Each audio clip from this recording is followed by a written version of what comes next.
कि डॉक्टर मनमोहन सिंह जी ने जो कामयाबियां और उपलब्धियां हासिल करी, उसके अलावा जो एक बात जो आज हम सबको महसूस होती है कि उनका जो मिजाज था, उनका जो चेहरा था, उनकी जो विनम्रता थी, उनकी जो शालीनता थी, उनका जो काम करने का तरीका था, वो अगर फर्क होता तो शायद इतनी तादाद में हम उनको याद नहीं करते। उन्होंने जो कुछ भी किया, मैं मानता हूं कि इंसान ऊपर वाला जब किस्मत लिखता है तो काम करने का मौका देता हर एक को। उन्होंने जो कुछ हासिल किया, उनकी मुस्कुराहट, और जैसा भी पंकज जी ने कहा, शुक्ला जी ने कहा, उनको कोई गुरूर नहीं था।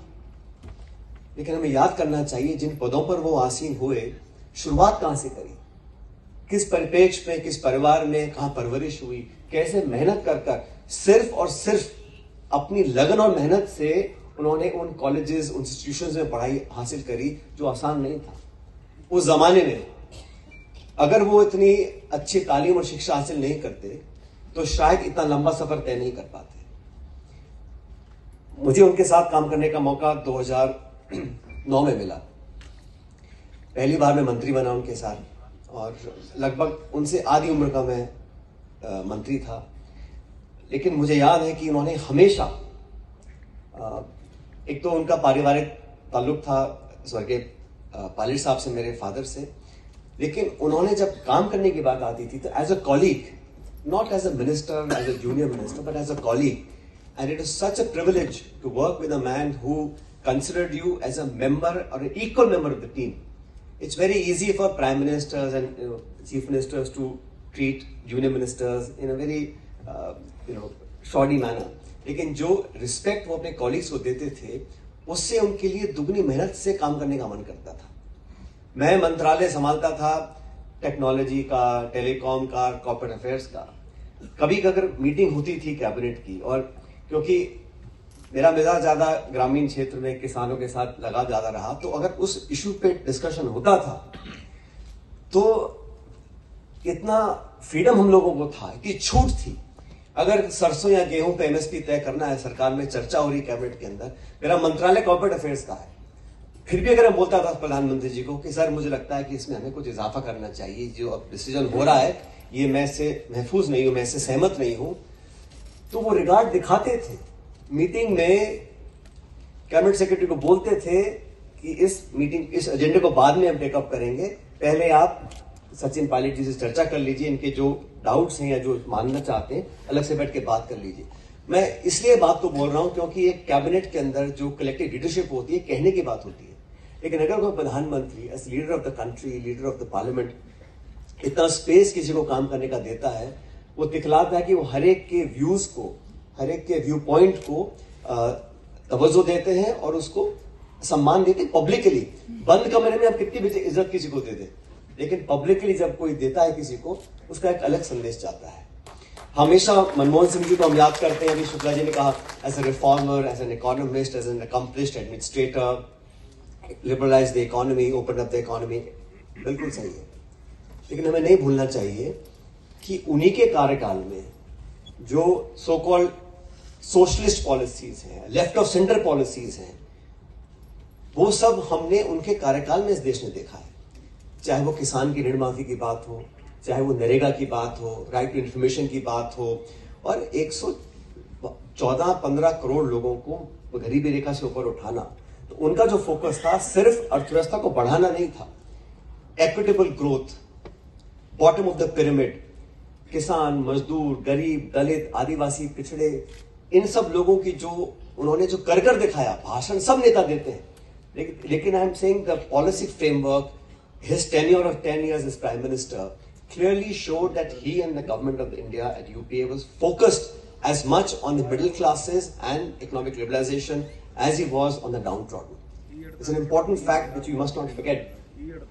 बहुत सारे काम है उनके कार्यकाल के, I'm sure you will hear more of it, but I do believe that even as a politician, as a prime minister,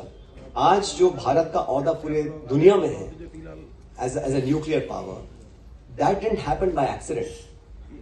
हमारी सरकार को वामपंथी दलों के लगभग 60 सांसदों का बाहर से समर्थन था,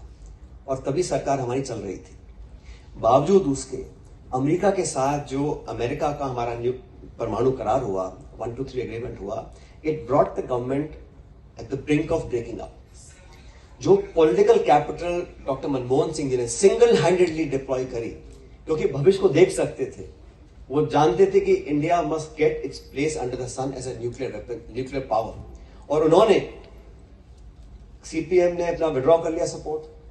और बड़ी मुश्किल से हम लोगों ने उसको पार्लियामेंट में पास करवाया। लेकिन आप सोचिए, for a prime minister who people से was not political, he invested everything he had because he could see the future of India and where we are today. आज के जो सियासतदान हैं वो हमारे परमाणु शक्ति पर और उस पर बहुत नाज हम सब लोगों को है, लेकिन the official recognition de facto was given only after we had that agreement with the Americans, and that to my mind is one of his greatest achievements। and मैं कहना चाहता हूं, उस समय हमारी पार्टी के अंदर भी बहुत से लोगों ने कहा कि इस एग्रीमेंट के चक्कर में सरकार डगमगा रही है, क्या करना है, but he was very steadfast। he told the leadership in the party, he told all of us, this is good not for me or for my party, this is good for the country। तो जो सब लोग कहते हैं उन्होंने बहुत सारे काम किए, और यार बिल्कुल सही कह रहे हैं, बखान करना,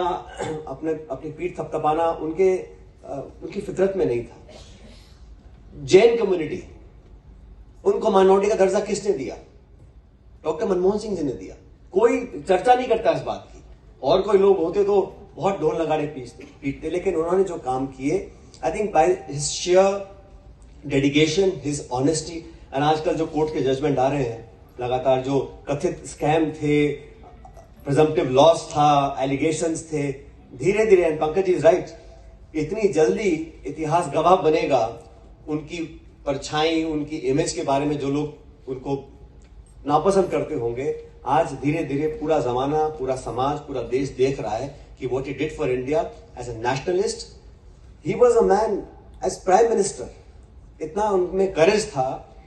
84 के दंगों के बारे में सदन में खड़े होके he said as prime minister that I hang my head in shame that event ever happened in 84। किस प्राइम मिनिस्टर में इतना करेज होगा बोलने का? आप उर्दू की बात कर रहे थे, उनका जन्म पाकिस्तान में हुआ, राजीव जी कह रहे हैं वो अपने गांव नहीं जा पाए, स्कूल नहीं जा पाए, कौन रोक रहा था उनको जाने के लिए? कितने बार निमंत्रण आया होगा,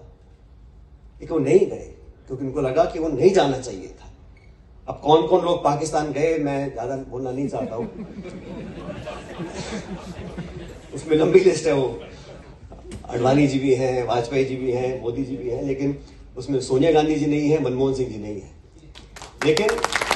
नेशन फर्स्ट कहना बड़ा आसान है, लेकिन अपने लंबे पॉलिटिकल करियर में कर कर दिखाना, और till the end I think he was dedicated